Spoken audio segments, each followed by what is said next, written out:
Selamat sore saudara sekalian. Mari kita berdoa.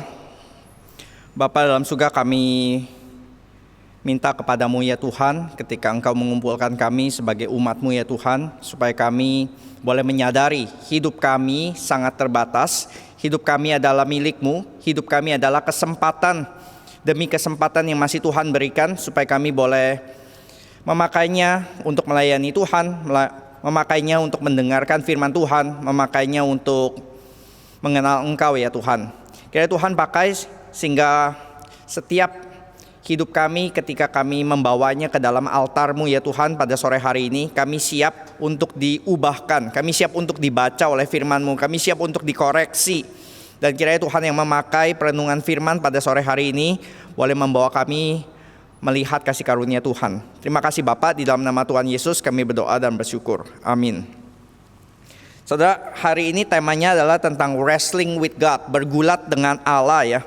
Kalau di dalam bahasa Indonesia, Kejadian 32 itu mencatat satu bagian yang sangat terkenal, yaitu pergumulan Yakub dengan Allah. Kita membaca terlebih dahulu dari Kejadian 32. Kita sudah baca di pasal 31 sebelumnya ya. Episode sebelumnya adalah Yakub keluar dari Laban. Yakub sudah eksodus dan dia akan segera kembali kepada tanah Kanaan. Nah, sekarang ketika dia meninggalkan Laban, tetapi yang menanti dia keluar dari mulut buaya, yang menanti adalah Esau. Ininya ya, musuh bebuyutan sejak dari lahir, kalau kita bisa berkata demikian. Mari kita baca ayat yang pertama sampai yang kedua dulu. 2 ayat saja dulu, kita nanti go through satu ayat demi satu ayat ya. Saya bacakan. Yakub melanjutkan perjalanannya, lalu bertemulah malaikat-malaikat Allah dengan dia. Ketika Yakub melihat mereka, berkatalah ia, ini bala tentara Allah. Sebab itu dinamainya tempat itu Mahanaim. Saudara, ini satu ya, buat kita mungkin langsung kita gampang lewatin ayat-ayat ini ya. Yakub bertemu dengan malaikat. Tapi saudara, kalau saudara lihat di dalam sepanjang Alkitab gitu ya, hanya beberapa tokoh yang benar-benar pernah bertemu dengan malaikat. Jadi tidak setiap orang itu punya kesempatan encounter dengan malaikat. Dan Yakub ini rupanya hit the jackpot many times gitu ya, banyak kesempatan. Ketika dia meninggalkan, dia kabur dari Esau 20 tahun yang lalu sebelumnya. Ketika di battle, dia melihat ada malaikat naik turun tangga. Nah, di situ pertama kali. Dan sekarang ketika dia ingin kembali ke Kanaan, dia juga melihat ada satu bala tentara Allah.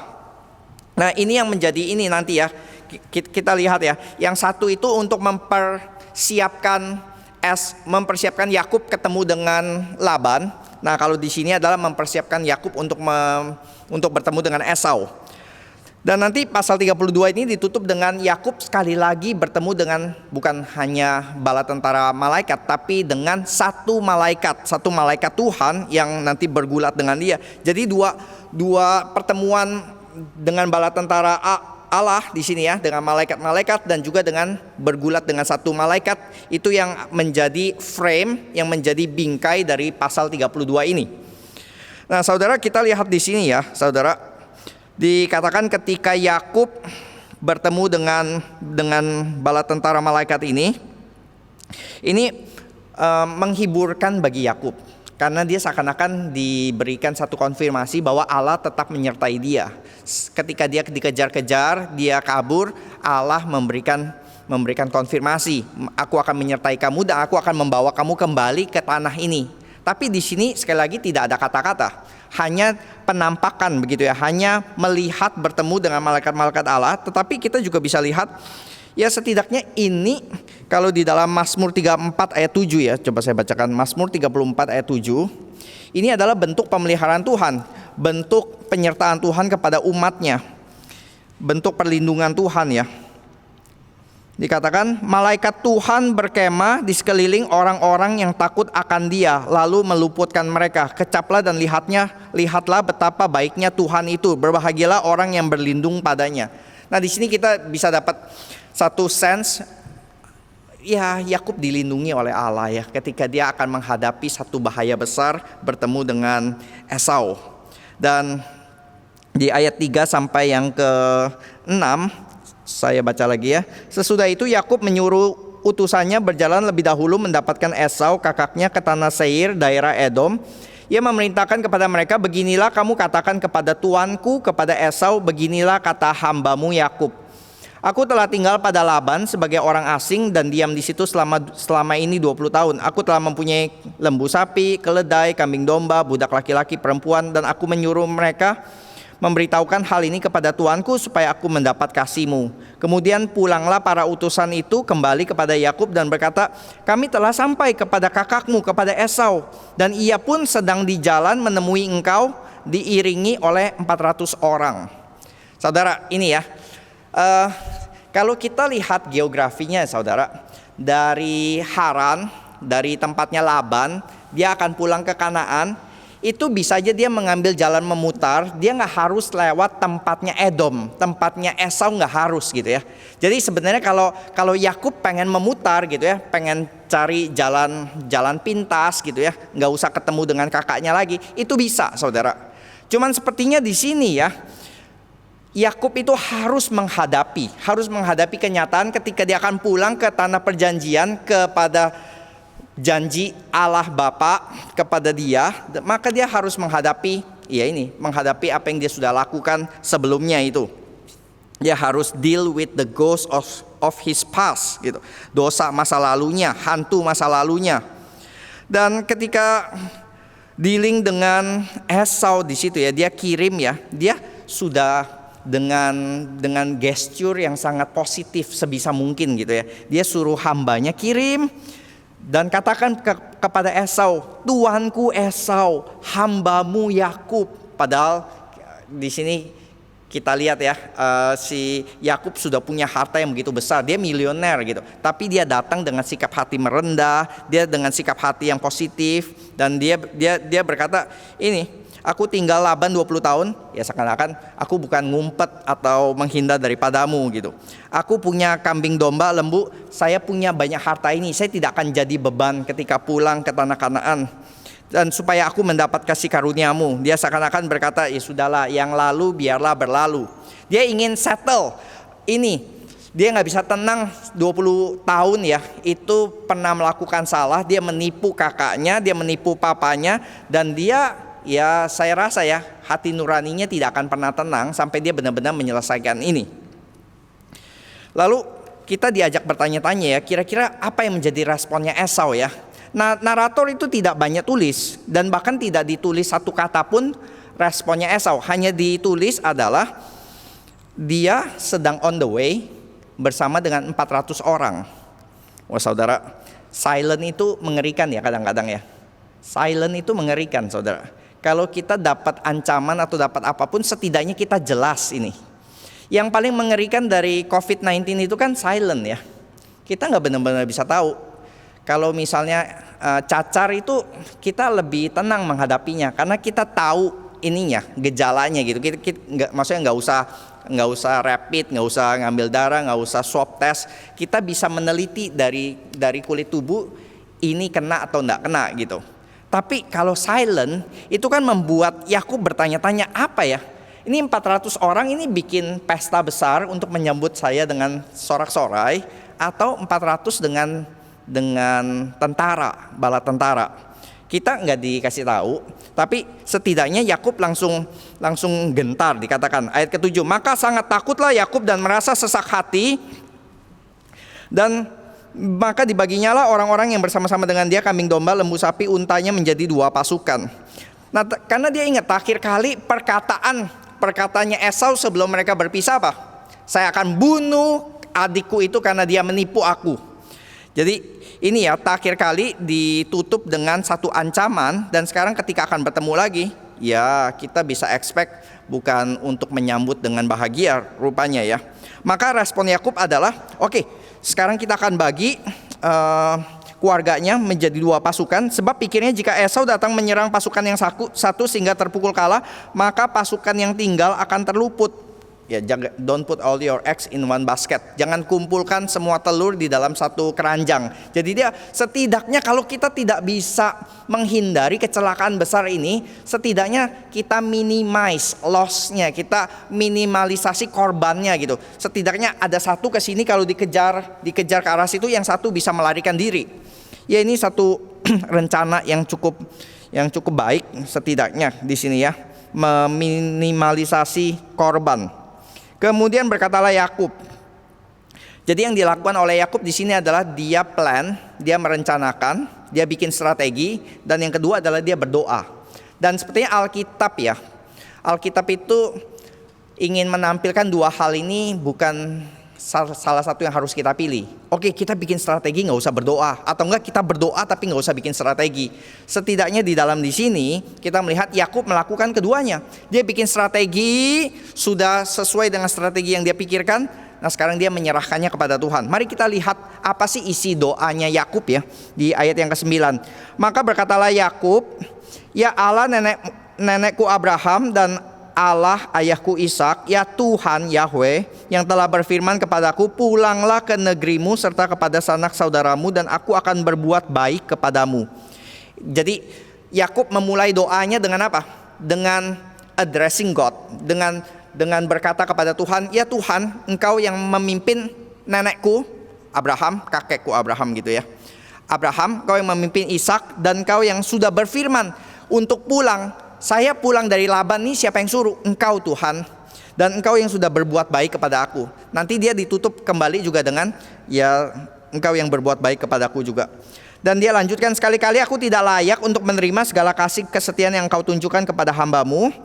Lepaskanlah aku dari tangan kakakku, dari tangan Esau, sebab aku takut kepadanya. Jadi dia benar-benar di dalam doanya nggak basa-basi, dia langsung bilang, Tuhan, saya nggak mampu Tuhan. Tuhan tolong, ini yang saya paling takutkan, Esau. Bukankah Engkau telah berfirman, tentu aku akan berbuat baik kepadamu dan menjadikan keturunanmu seperti pasir di laut, dan karena banyaknya tidak dapat dihitung. Jadi dia membuka dan menutup dengan janji Tuhan. Janji Tuhan yang pertama yang dia mulai adalah, Tuhan, Engkau kan yang suruh aku pulang, maka aku mau beriman, Engkau yang akan memelihara aku juga ketika aku pulang. Dan yang kedua, Tuhan, Engkau pernah berjanji kepada Abraham, Ishak, dan juga kepada aku, keturunanku akan seperti pasir di laut. Kalau Esau bunuh aku, bagaimana keturunan ini? Oke. Lalu bermalamlah ia di sana pada malam hari itu. Bermalamlah ia di sana pada malam itu, kemudian diambilnya dari apa yang ada, lalu persembahan untuk Esau kakaknya, yaitu apa? 200 kambing betina, 20 kambing jantan, 200 domba betina, 20 domba jantan.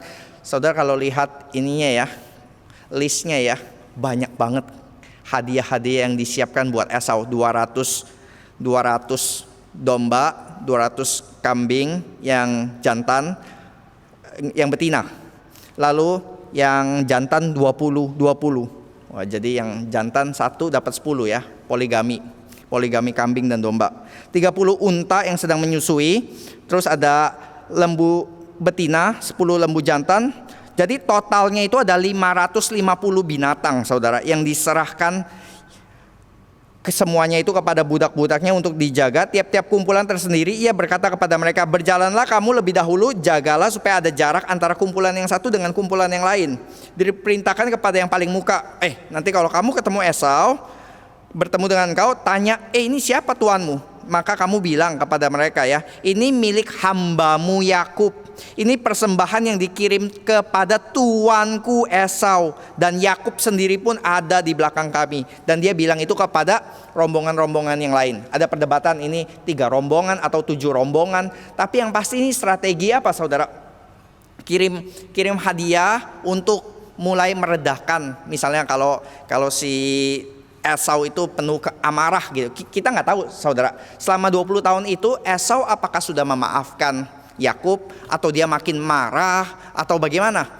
Tapi setidaknya ini strategi yang dibikin oleh si Yakub adalah kirim dulu ya, selama misalnya anggap 7 kali 7 pasukan gitu ya, 7 rombongan. Setiap kali ketemu Esau, hei apa ini? Kok banyak domba? Oh ini milik hambamu Yakub.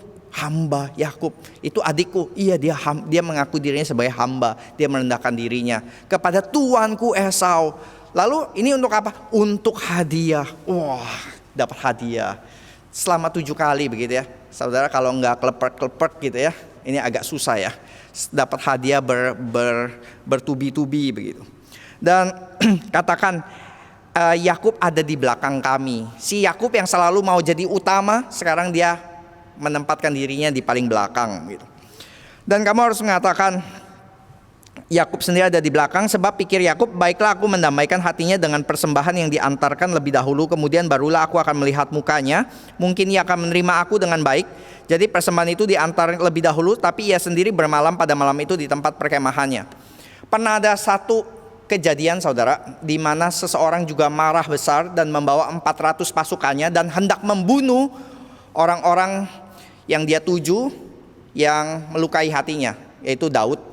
Ketika dia dihina oleh Nabal, ketika dia sudah memelihara ternaknya Nabal, lalu Nabal bukannya memberikan imbalan tapi malah menghina-hina Daud. Dan Daud ketika disampaikan kabar begitu, dan Daud sangat marah, dan Daud berkata, oke, percuma aku berbuat baik kepada Nabal. Maka dia mengumpulkan 400 pasukannya hendak membunuh Nabal, dan dia berkata, terkutuklah aku kalau ada satu orang laki-laki itu yang masih hidup.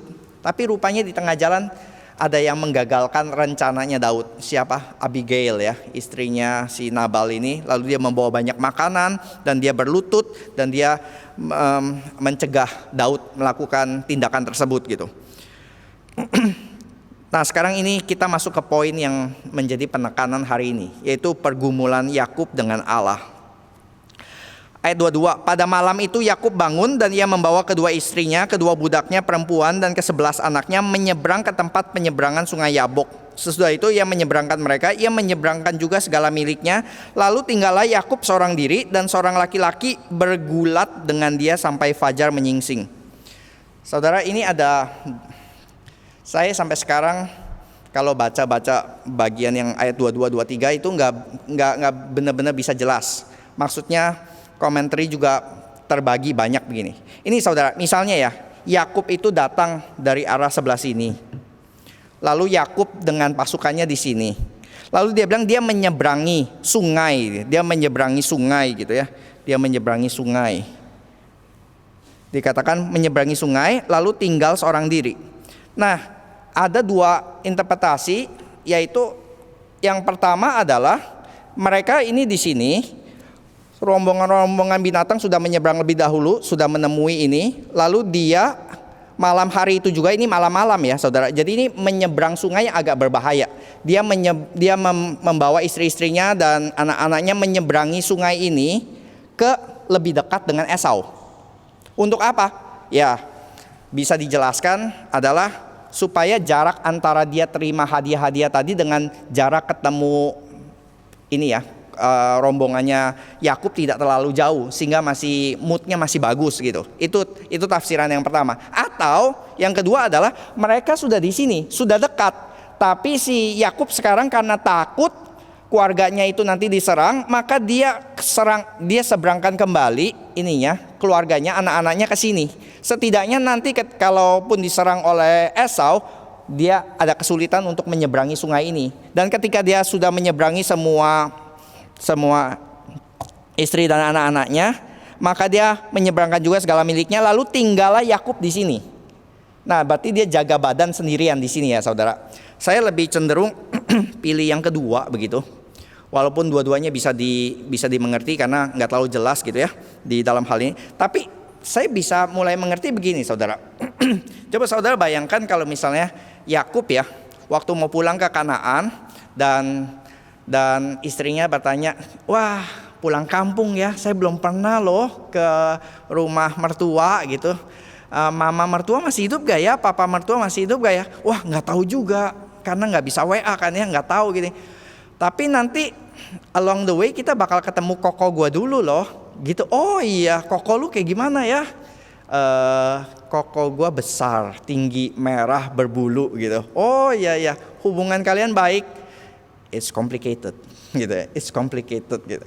Terus waktu kirim ini terus dapat kabar 400 orang. Wah, koko kamu baik sekali ya, mau menyambut kami dengan 400 penari atau apa gitu. Oh enggak, mereka datang dengan tentara. What happened between you and your brother gitu. Ini kan ya yang saya rasa ya istri-istri juga bakal, anak-anak gitu ya, kalau belum tahu sebelumnya bakal sangat kaget. Dan ini ada situasi yang mencengangkan. Dan maka saya percaya Yakub akan berkata, sudah, ini masalah saya sama koko saya yang berbuat dosa 20 tahun yang lalu, saya akan menghadapi. Kalian tidak usah ikut-ikutan, tapi ya kalian implicated. Tapi setidaknya yang saya bisa adalah saya akan seberangkan kalian semua ke tempat yang aman. Dan saya akan jaga, saya akan bergumul dengan dia. Let me handle myself. Biarkan saya bergulat dengan dia gitu, sendirian gitu. Settle down. Lalu tinggallah Yakub seorang diri. Jadi saudara mulai lihat ya di sini ya. Yakub tinggal seorang diri di sini, sedangkan semua keluarga miliknya sudah di seberang sana, yang di tempat yang lebih aman. Dia sekarang sendirian ngapain saudara? Settle down. Saudara pernah nonton film-film tinju atau pertarungan ya?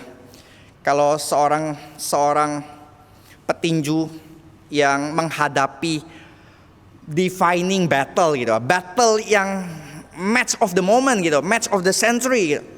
Saudara akan lihat ya, masa-masa sebelum dia nanti jalan menuju ke ring, ditampilkan ya, semua harus keluar dari rocker, dari ruang latihan. Pelatihnya pun keluar. Kenapa? Karena petinju perlu waktu sendirian. Dia perlu merenung. Kalau yang Kristen berdoa mungkin.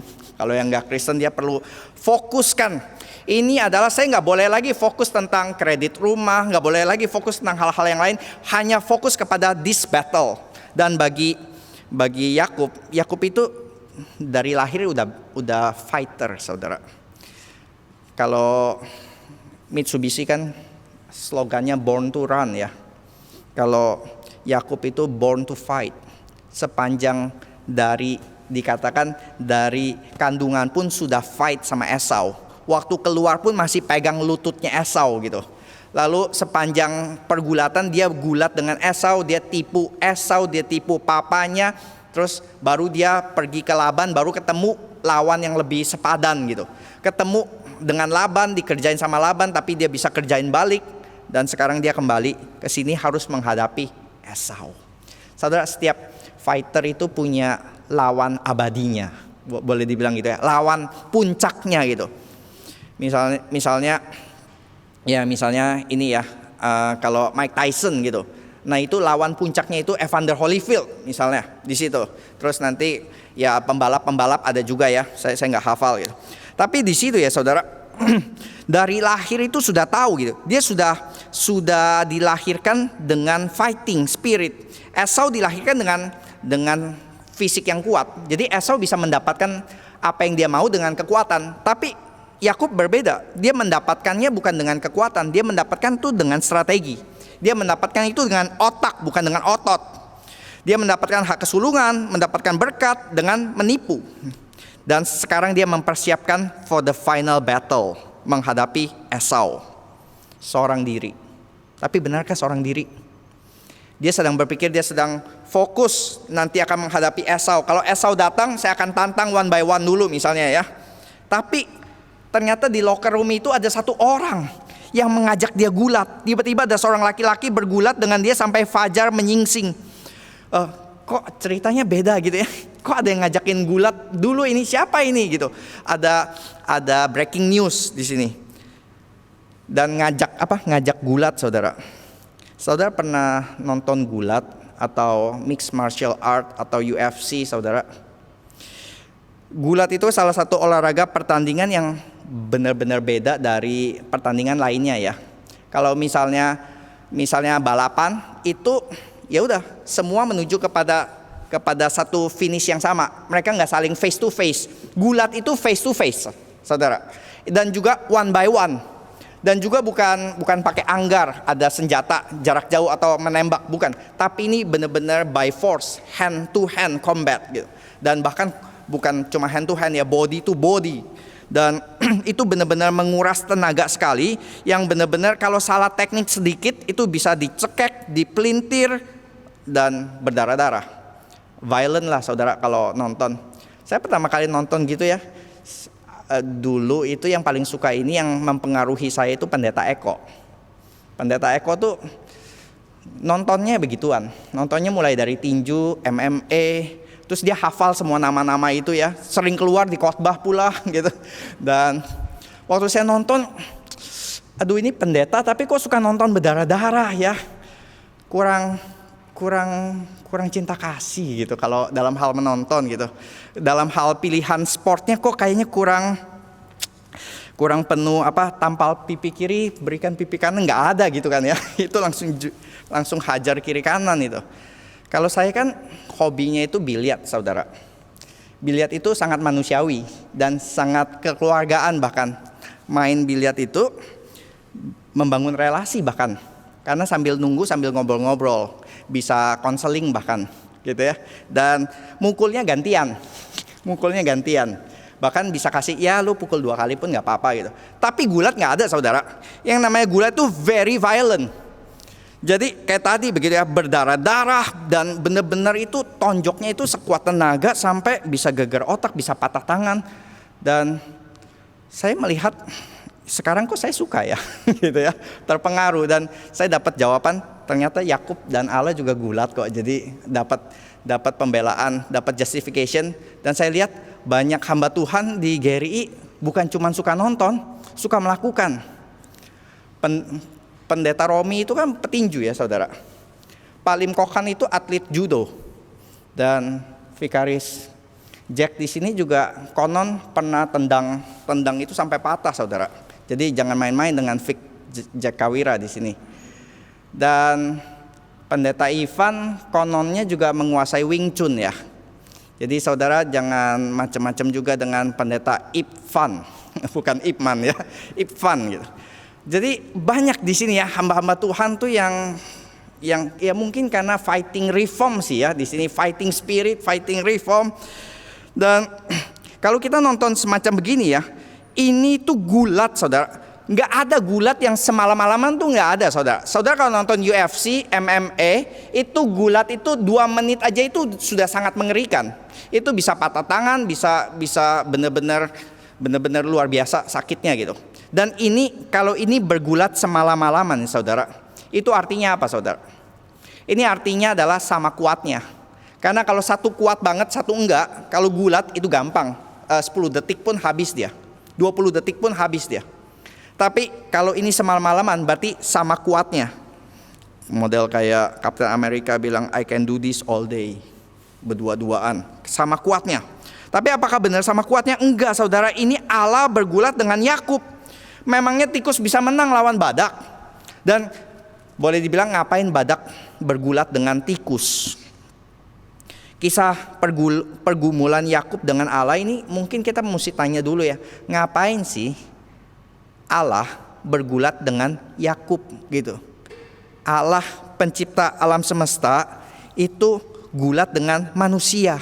Wait a minute gitu. Ini seringkali dijadikan khotbah untuk doa. Khotbah untuk doa tanpa henti. Doa ngotot. Minta apa yang kamu mau dari Tuhan. Dan jangan pernah lepaskan. Di sini apa? Jangan pernah biarkan engkau pergi sampai engkau memberkati aku. Kira-kira bisa dipakai seperti itu. Tapi sebelum kita ngomong lebih lanjut, apakah itu cocok di sini ya? Sepertinya enggak, saudara. Kalau mau khotbah tentang berdoalah tanpa henti, pakailah ayat yang lain. Karena di sini bukan mengajarkan kita untuk bergulat dengan Tuhan. Enggak, saudara. Karena di sini bukan Yakub yang ngajak gulat. Ini Tuhan yang ngajak gulat. Dan Yakub nggak ada pilihan. Yakub ini no choice. Yakub ini dipiting, saudara. Dan dia mau nggak mau ya cuma 2 pilihan. Nggak ada pilihan sebenarnya. Ya harus lawan balik. Dan Tuhan merendahkan dirinya ke level Yakub. Dan lihat sampai sejauh mana tuh Yakub bergulat kepadanya. Dan dia baru sadar ya, bergulat sepanjang malam itu adalah simbol dari hidup Yakub. Yang sepanjang hidupnya itu bergumul, bergulat dengan banyak orang. Tapi dia baru sadar di sini ya. Nanti musuh utamanya itu Esau, fokus utamanya itu Esau. Ternyata enggak, saudara. Ternyata dia disadarkan di sini ya. Dia baru disadarkan dia sepanjang hidupnya bergulat melawan siapa? Melawan Tuhan. Dan musuh terakhirnya atau final battle-nya itu bukan lawan Esau, tapi di sini dan sekarang melawan malaikat ini. Dia bergumul lawan apa saudara sepanjang hidupnya? Dia bergumul lawan penetapan Tuhan. Dia nggak pernah rela. Kenapa dia number 2? Dia selalu pengen number 1. Dia bergumul dengan papanya yang mestinya kasih berkatnya ke dia, tapi malah memilih Esau, dan dia harus pakai caranya sendiri gitu untuk mendapatkan. Dia nggak bisa tunggu waktunya Tuhan, dia harus caranya saya, waktunya saya. Saudara pernah bergulat dengan Tuhan karena saudara nggak setuju cara Tuhan mengatur hidup saudara? Saudara pernah komplain kepada Tuhan, kenapa dilahirkan di keluarga ini? Kenapa saya tubuhnya seperti ini? Kenapa saya nggak bisa ini dan itu? Kenapa saya situasinya seperti ini dan bukan seperti dia? Kira-kira ini ya saudara yang dihadapi oleh si Yakub. Ketika dia bergumul begini, baru dia sadar ya, ketika diplecok sama Tuhan, baru dia sadar. Ini bukan manusia biasa, dia bergumul dengan Tuhan. Dan itu membuat dia bergetar gitu. Sama seperti Ishak sebelumnya. Saudara pernah baca yang waktu itu kita bahas, waktu Esau datang dan dia berkata, Bapak Ishak berkatilah aku. Lalu Ishak berkata, siapakah engkau? Aku Esau. Terus dia ini kan ya, bergetar, dikatakan gemetar. Kenapa? Marah karena ditipu oleh Yakub? Enggak, gemetar karena dia baru tahu, saya berusaha untuk menggagalkan rencana Tuhan. Tuhan suruhnya berkati anak yang kedua, tapi saya maunya memberkati anak yang pertama. Dan ternyata dengan caranya Tuhan bagaimanapun saya nggak bisa. Dan benar-benar kehendak Tuhan yang terjadi. Jadi kamu mau melawan penetapan Tuhan? Nggak bisa. Dan Ishak baru sadar, bener ya, gak bisa ya. Dan Esau di sini, Yakub juga baru sadar, iya ya, selama ini ya saya mencoba merampas berkat. Ternyata yang saya sedang lawan adalah Tuhan sendiri, bukan Laban, bukan orang tuanya, bukan yang lain, tapi Tuhan. Dan dikatakan orang itu memukul. Ketika orang itu melihat bahwa ia tidak dapat mengalahkannya, ia memukul sendi pangkal paha Yakub sehingga sendi pangkal paha itu terpelecok ketika ia bergulat dengan orang itu. Lalu kata orang itu, biarkanlah aku pergi karena fajar telah menyingsing. Sahut Yakub, aku tidak akan membiarkan kau pergi jika engkau tidak memberkati aku. Bertanyalah orang itu kepadanya, siapakah namamu? Sahutnya Yakub. Lalu kata orang itu, namamu tidak akan disebutkan lagi Yakub tetapi Israel. Sebab engkau telah bergumul melawan Allah dan manusia dan engkau menang. Bertanyalah Yakub, katakanlah juga namamu. Tapi sahutnya, mengapa engkau menanyakan namaku? Lalu diberkatilah Yakub di situ, dan Yakub menamai tempat itu Peniel. Sebab katanya, aku telah melihat Allah berhadapan muka, tetapi nyawaku tertolong. Lalu tampaknya kepadanya matahari terbit ketika ia melewati Peniel, dan Yakub pincang karena pangkal pahanya. Oke, sampai di sini saudara. Di sini ya kita mesti tanya, di sini ya waktu kita baca kata memukul ya, bahasa Ibraninya itu sebenarnya bisa banyak arti. Artinya yang lebih banyak dicatat di dalam Alkitab adalah menyentuh. Bisa diartikan menyentuh, bisa diartikan memukul. Kalau menyentuh itu muncul 92 kali. Kalau memukul muncul hanya 10 kali atau kurang. Dan kata menyentuh ini di dalam terjemahan Inggris, beberapa mencatatnya itu menyentuh. Dan kata yang sama dipakai ketika Hawa berkata, kami tidak boleh makan ataupun menyentuh buah ini. Dan saya rasa terjemahan yang lebih cocok adalah menyentuh saudara, bukan memukul. Karena nggak perlu mukulin, cukup disentuh langsung terpelecok semuanya. Ini bukan sama kuatnya. Kalau orang ini mau show force kekuatan sesungguhnya, cukup sentuh, sentil, langsung keplecok itu sendi pangkal pahanya si Yakub gitu. Tapi ngapain Tuhan bikin Yakub terpelecok? Pertanyaan yang kita mesti tanya lebih lanjut, ngapain dia bikin dia terpelecok? Karena ini yang Tuhan inginkan saudara. Dia ingin Yakub tidak bisa berdiri sendiri. Kalau saudara udah keplecok gitu ya, nggak bisa berdiri jurus bangau, itu nggak bisa saudara. Itu udah pasti langsung miring sebelah gitu, udah pasti langsung jatuh. Pilihannya cuma dua, jatuh ke lantai atau nyender ke lawan. Dan yang dilakukan sepertinya oleh Yakub adalah dia nyender ke lawan. Karena dia tidak membiarkan dia pergi. Karena kalau dia pergi dia jatuh gitu. Dia sedang menyender ya. Dia sedang bersandar, sedang bergantung sama lawannya ini. Sepanjang hidupnya itu Yakub itu cuma tahu satu hal. Saya nggak boleh bergantung sama orang lain. Saya hanya bisa bergantung pada diriku sendiri. Tipikal Chinese ya, saudara. Tipikal pekerja keras yang nggak boleh percaya sama siapapun juga.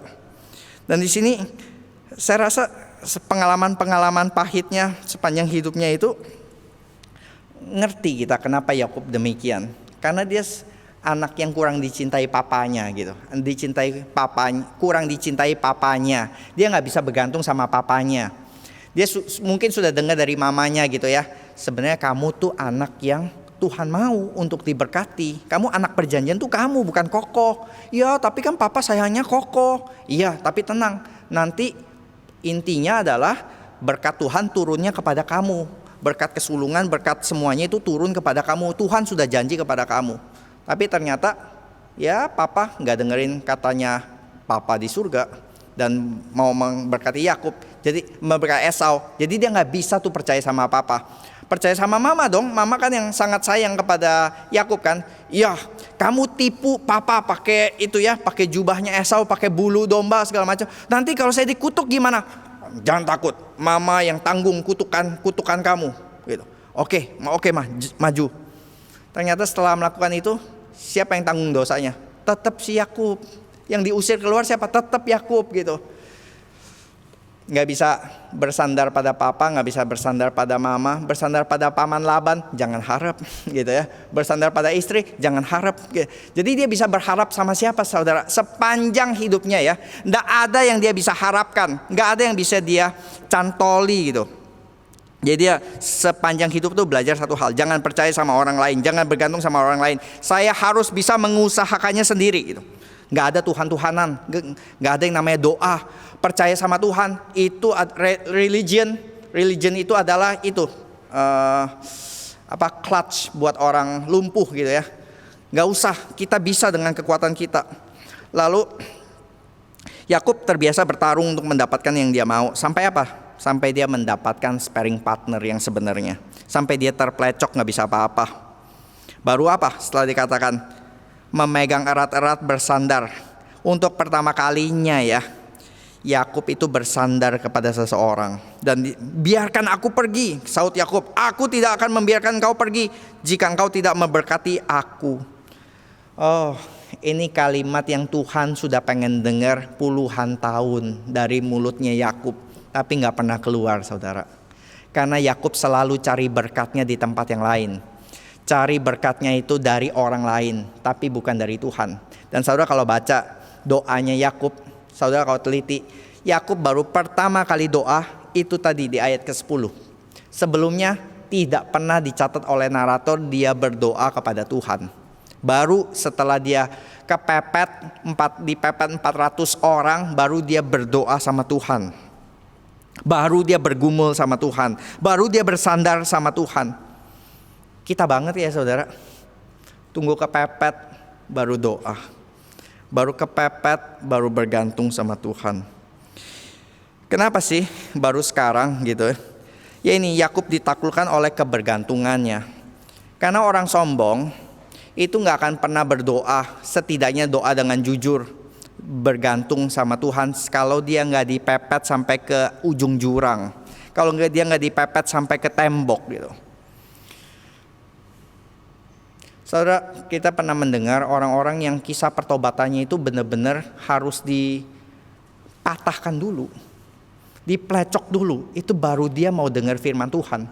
Sebelum dia keplecok, sebelum dia sakit kanker, sebelum dia patah hati, sebelum dia depresi gitu ya, sebelum bangkrut, sebelum sakit keras, sebelum ditinggalin oleh keluarga, gak ada waktu buat Tuhan, gak ada waktu buat gereja. Tapi sampai udah keplecok baru, Tuhan di manakah engkau? Baru mulai datang. Itu terjadi buat kita semua, termasuk buat saya. Saya ada satu teman baik dulu waktu kecil, waktu SD. Lalu kita berpisah. Dan saya ke Singapura. Saya kadang-kadang ketemu dia kalau dia mampir ke Singapura gitu ya, transit ke mana. Dan saya tanya kerja apa gitu. Lalu ya dia jujur lah ya, orang bilang main judi gitu. Maksudnya main judi, lu ini judi. Oh bukan, judi online gitu. pemain. Bukan, bandar. Hah?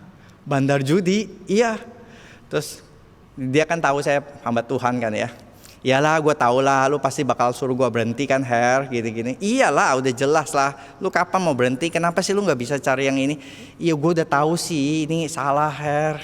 Tapi good money, Her.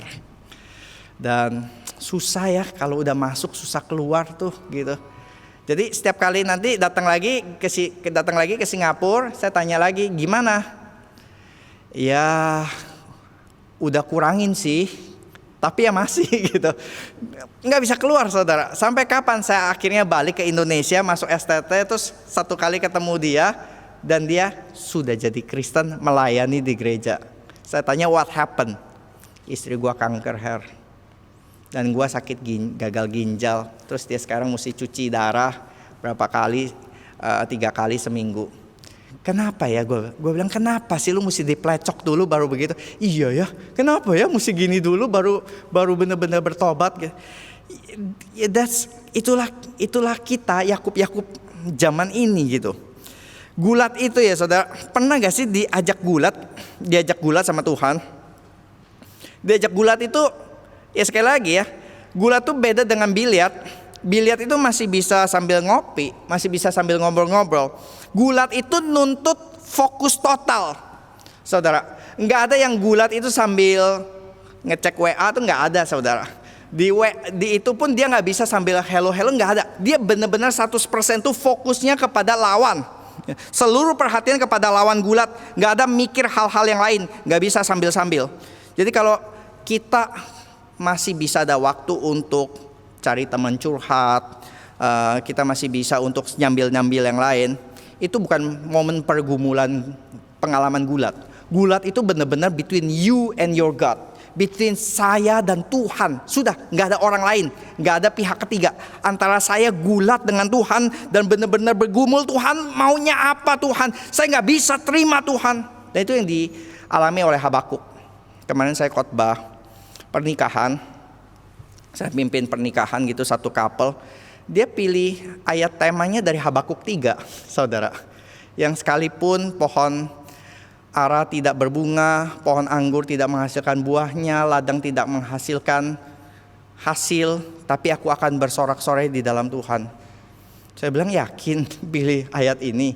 Sekalipun nanti tidak bisa punya anak, sekalipun nanti kerjaan di PHK, sekalipun nanti usaha gagal, deposito habis, hidup ambiar, yakin bisa bersorak-sorai. Kan ini bukan ayat yang lazim untuk wedding ya saudara. Tapi saya rasa semakin mempersiapkan gitu ya. Saya rasa ini ayat yang sangat cocok untuk wedding. Karena wedding itu gulat, benar-benar gulat ya. Dan Habakuk itu bergumul saudara. Karena di pasal pertama dia berdoa kepada Tuhan. Tuhan, di mana yang namanya keadilan Tuhan? Yang aku lihat hanya ketidakadilan. Coba saya lihat tuh raja korup, pemimpin-pemimpin lalim. Semua ini banyak kekerasan, injustice, violence terjadi di mana-mana. Bagaimana Tuhan? Kapan Engkau menyelesaikan semua ini? Tadi kalau kita baca berita tentang orang Kristen dipenggal 3, dipenggal 1, dibakar. Kita marah kan saudara? Kita lihat itu di mana aparat gitu, di mana negara kok nggak bisa melindungi warganya seperti begini. Itu baru sedikit, baru cicipan kecil. Mungkin yang dilihat Habakuk jauh lebih besar saudara. Dan dia tanya, di mana Tuhan? Kapan kau turun tangan? Lalu Tuhan berespon, oke, kau mau aku turun tangan? Oke, aku turun tangan Habakuk. Aku akan kirimkan Babylon untuk menghabiskan Yehuda. Bukan itu yang saya mau maksudnya Tuhan. Tuhan maksudnya itu adalah kau kirimkan Billy Graham, kau kirimkan Pak Tong untuk bikin revival gitu, orang-orang bertobat. Yang yaitu teroris-teroris itu yang dihukum. Bukannya kirim ini dong, bangsa Babylon yang terkenal kejam untuk menghukum semuanya. Ya, tapi itu yang akan kulakukan. Yang benar, lalu komplain keduanya kepada Tuhan ya. Yang benar aja Tuhan. Masa Engkau mengirimkan Babylon yang lebih kejam, yang lebih gak benar, yang lebih berdosa untuk menghukum kami Yehuda yang lebih tidak berdosa. Kira-kira begitu. Yang benar aja Tuhan. Oh Tuhan, ini nggak benar nih gereja Tuhan. Ini majelis diaken ini gereja ini mulai mundur, mulai ada ketidaksejatian terjadi di dalam gereja ini ya Tuhan. Oh Tuhan, kiranya Engkau murnikan gereja ini Tuhan. Terus jawabannya apa? Oke, aku akan kirimkan FPI. Aku akan kirimkan mujahidin untuk hancurkan semua gereja ini. Kita akan bilang, oh, bukan itu maksudnya Tuhan, bukan itu. Terus benar-benar dihancurkan rata, terbakar. Terus kita bilang, yang benar aja lu Tuhan gitu. Kita akan bilang, yang benar aja Tuhan. Saudara kalau baca, tadi saya keluar kalimat yang benar aja lu Tuhan. Pasti ada yang terganggu kan. Masa lu bilang begitu lu ke Tuhan gitu ya. Tapi saudara kalau baca Habakuk, saudara akan mendapati itu kalimat-kalimat yang lebih kurang ajar kepada Tuhan gitu ya. Yang bilang, masa kan engkau hakim tapi gak bisa menghakimi dengan benar. Yang benar aja Tuhan. Kira-kira itu. Tapi keunikannya kitab Habakuk itu, kitab-kitab Nabi adalah cerita tentang firman Tuhan datang kepada Nabi. Lalu Nabi kasih cerita tersebut, perkataan Tuhan kepada umat. Bertobatlah engkau, thus saith the Lord. Tapi kitab Habakuk kalau saudara baca, itu gak ada ucapan dari Nabi ke umat. Itu cuman dialog antara Nabi sama Tuhan. Komplainnya Nabi kepada Tuhan, Tuhan bilang ini, gak bisa Tuhan, gak mau terima Tuhan.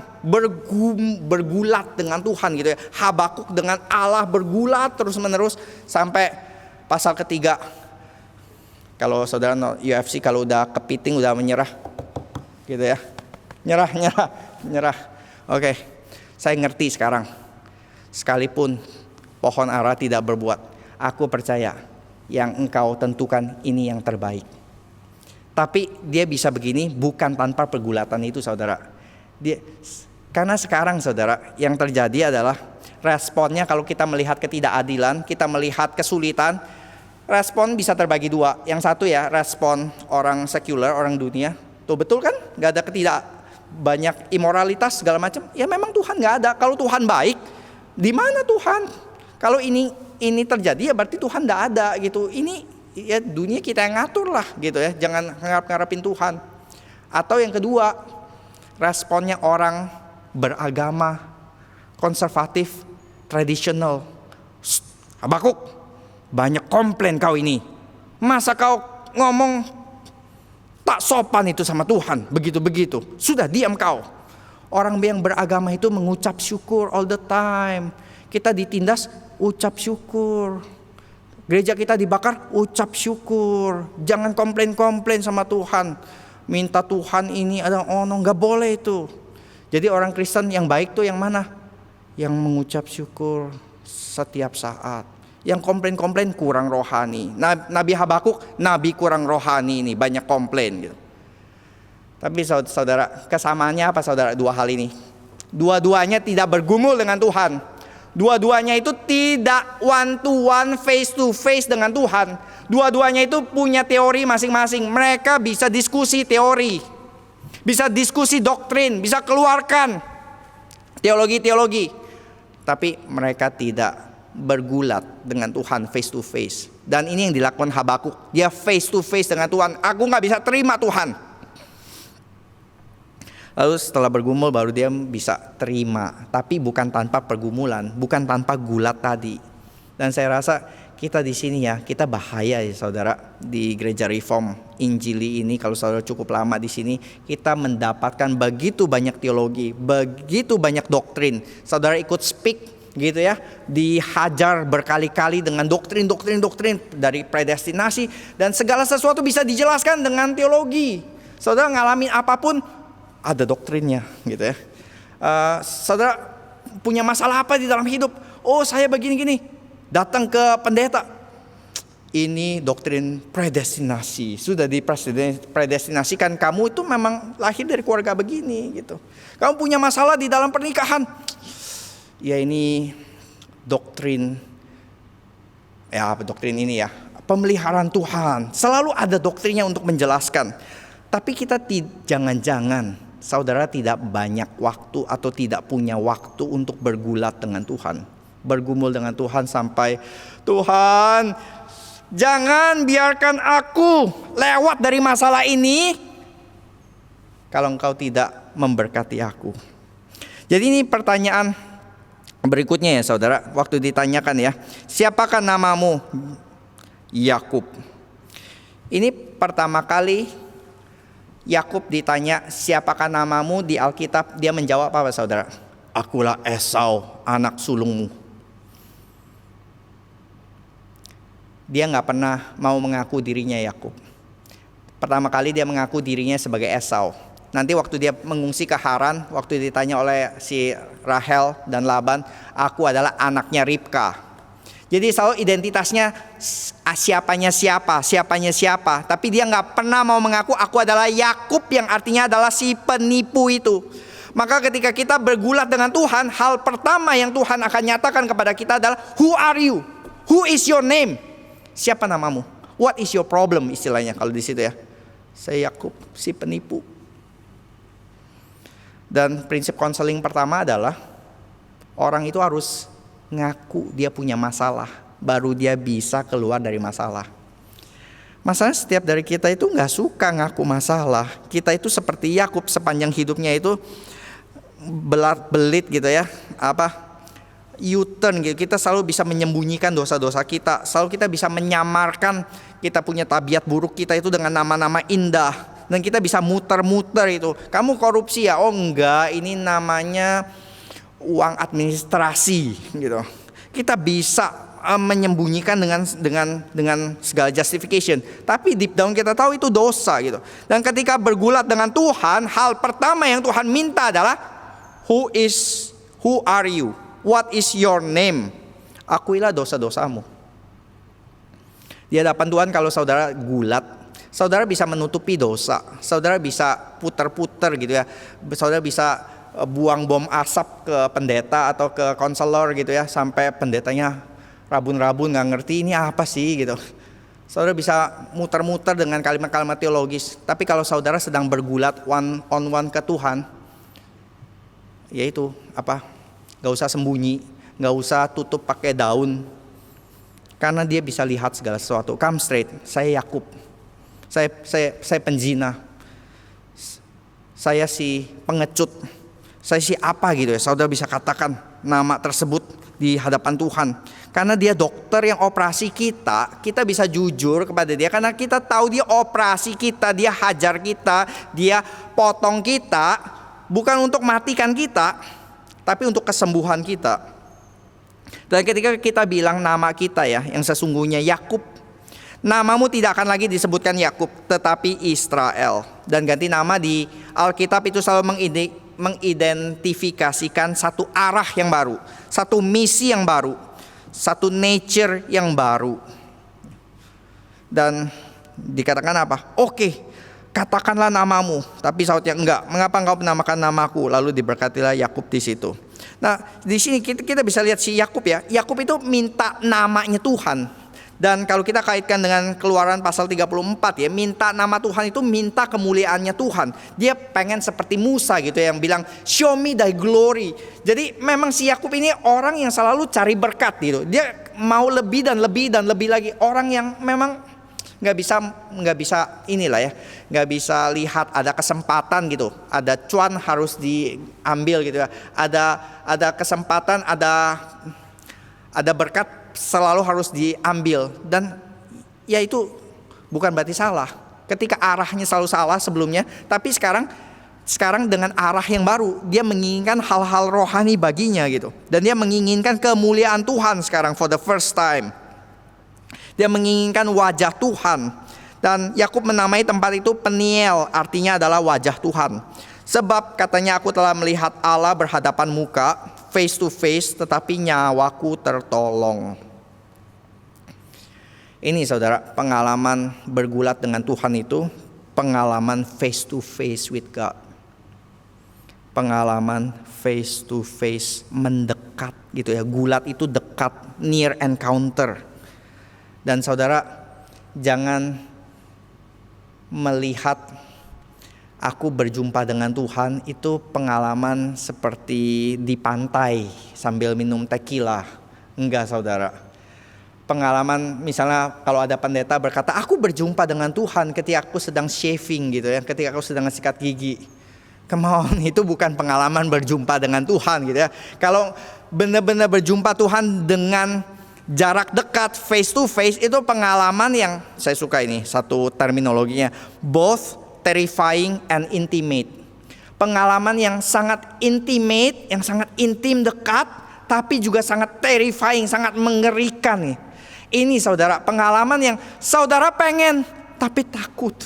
Saudara takut tapi pengen gitu. Kayak pertama kali naik itu loh, apa namanya, roller coaster gitu ya. Pertama kali masih culun-culun, belum tahu, serem banget. Habis selesai, mau lagi gak? Nggak mau. Tapi dalam hati mau sih gitu. Mau tapi nggak mau gitu ya. Ini pengalaman yang kayak begini saudara. Pernah gak saudara mengalami di dalam pengalaman spiritual, bukan roller coaster ya, pengalaman spiritual yang saudara benar-benar merasa Tuhan tuh deket banget, tapi itu pengalaman yang sangat gak enak, pengalaman lembah-lembah bayang maut, pengalaman ketika saudara lagi di dalam dipatahkan gitu ya, pengalaman lagi ditinggalkan, pengalaman yang gelap gitu. Tapi di situ saudara merasakan Tuhan tuh deket. Saya ada di waktu zaman-zaman kuliah Singapura gitu. Kalau saya lihat masa-masa seperti itu ya, aduh, Tuhan tuh rasanya deket. Kok saya sekarang jauh banget dari Tuhan kalau lihat ke momen seperti gitu ya. Tuhan, saya mau balik ke momen, tapi pikir-pikir gak mau sih Tuhan. Mati itu momen kayak gitu. Aduh, mengerikan saudara, secara kondisi eksternal itu mengerikan gitu. Hidup day by day itu mengerikan. Tapi itu pengalaman yang terrifying and also intimate. Pengalaman yang apa? Merubahkan. Pengalaman yang bikin kita U-turn. Pengalaman yang benar-benar itu defining the whole journey setelahnya. Namamu bukan lagi Yakub tetapi Israel, sebab engkau telah bergumul melawan Allah dan menang. Menang, iya, terplecok tapi menang. Dikatakan di sini ya. Namamu Israel sebab engkau bergumul melawan Allah dan manusia dan engkau menang. Nah, Hosea 12 ayat 4 saya bacakan. Dia memberikan komentarnya adalah ia bergumul dengan malaikat dan menang. Ini bahasa kemenangan, bahasa kekuatan. Tapi ayat selanjutnya adalah ia menangis dan memohon belas kasihan kepadanya. Ini bahasa kelemahan, bahasa kekalahan. Jadi menang apa kalah? Menang dan kalah. Menang lewat kekalahan. Dia kuat atau lemah? Dia mendapatkan kekuatan lewat kelemahan. Dia menang dengan memohon belas kasihan. Pergulatan. Jadi yang menang siapa? Tuhan atau Yakub di sini? Pergulatan ini siapa yang menang? Yakub yang menang. Tapi juga Tuhan yang menang. Tuhan yang menang? Iya. Karena Tuhan memenangkan Yakub. Dan Yakub juga menang. Dua-duanya menang. Dan saudara, kalau sudah selesai gulat menang ya, salah satu nanti wasit datang, angkat tangan, lalu dikasih sabuk kan ya, dikasih sabuk. Dan di sini Yakub diberikan apa saudara? Diberikan dua hal, bukan sabuk. Nama baru dan pincang baru. Kondisi yang pincang yang baru gitu. Nah ini saudara, ini kita lihat kemenangan lewat kekalahan, kekuatan lewat kelemahan. Itu kita lihat polanya di mana saudara? Kita lihat itu di salib. Kita lihat itu nanti perfected sampai ke puncaknya itu di kayu salib gitu. Pola salib ini Kristus ketika inkarnasi dia benar-benar jadi lemah. Kalau di sini kan badaknya ngalah-ngalah gulat sama tikus, tapi sekali mau show force sentil langsung terplecok gitu. Tapi enggak, ketika Kristus inkarnasi dia benar-benar jadi lemah. Dia benar-benar jadi terbatas dan dia benar-benar bisa terplecok dan bisa mati di kayu salib. Tapi disitulah kemenangan salib. Dan ketika dia bangkit saudara, hari ketiga, dia diberikan nama di atas segala nama. Dan kita masih bisa melihat luka terplecoknya Kristus di tangan dan di lambungnya.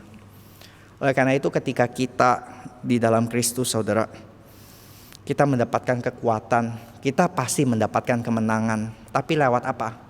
Bukan seperti yang dunia tawarkan, lewat kuasa, lewat power, lewat money, bukan. Tapi justru dengan beriman, bersandar, bergantung sama Tuhan. Kita pincang, tapi kita bergantung sama Tuhan. Kita nyender sama Tuhan. Dan saya rasa itu yang menjadikan kekuatan sejati bagi kita orang Kristen di dalam Kristus. Pertanyaan terakhir adalah, ketika saudara diajak bergulat oleh Tuhan, saudara have no choice, saudara tidak punya pilihan. Tapi biarlah itu menjadi momen yang terrifying dan intimate yang membawa kepada kemenangan bagi saudara. Mari kita berdoa.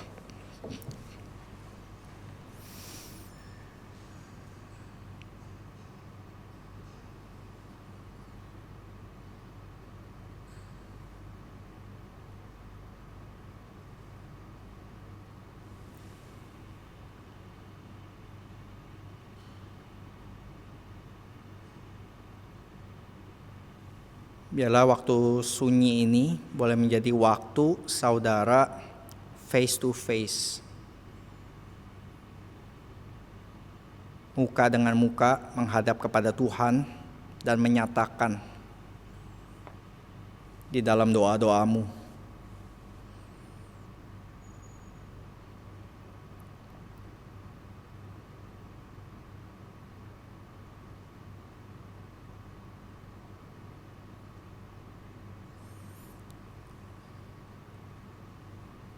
Bapa dalam surga, kami datang kepadamu ya Tuhan.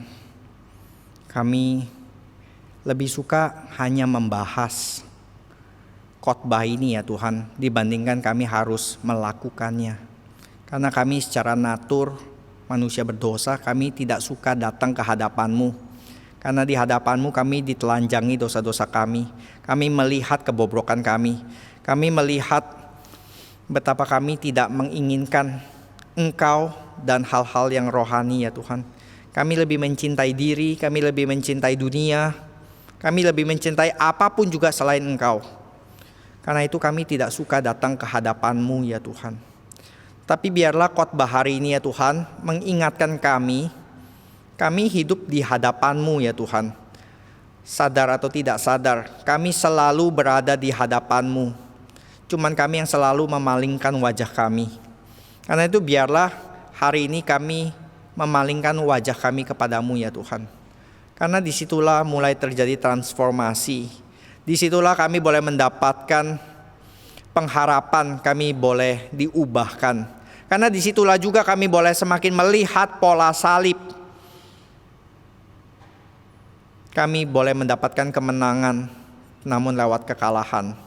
Kami bisa mendapatkan kekuatan justru ketika kami berhenti kuat-kuatan dalam diri kami ya Tuhan. Tapi kami justru kuat ketika kami lemah dan kami bergantung sepenuhnya kepadamu ya Tuhan. Kami menyerahkan segala pergumulan kami menyerahkan segala dosa-dosa kami menyerahkan segala komplain kami ya Tuhan, hal yang kami sulit terima daripadamu ya Tuhan, hal yang kami tidak bisa terima, hal yang kami masih sulit telan. Tapi biarlah ya Tuhan, kami bukan hanya mendiskusikannya, tapi kami bergulat dengan Engkau. Dan kami mengharapkan Engkau yang menyatakannya kepada kami, Engkau yang membukakannya kepada kami. Sehingga kami bisa bersama-sama dengan Habakuk, dengan orang-orang beriman lainnya, sekalipun semuanya itu tidak diubahkan oleh Tuhan, kami akan bersorak-sorai Allah yang menyelamatkan kami. Di dalam nama Tuhan Yesus kami berdoa dan bersyukur. Amin.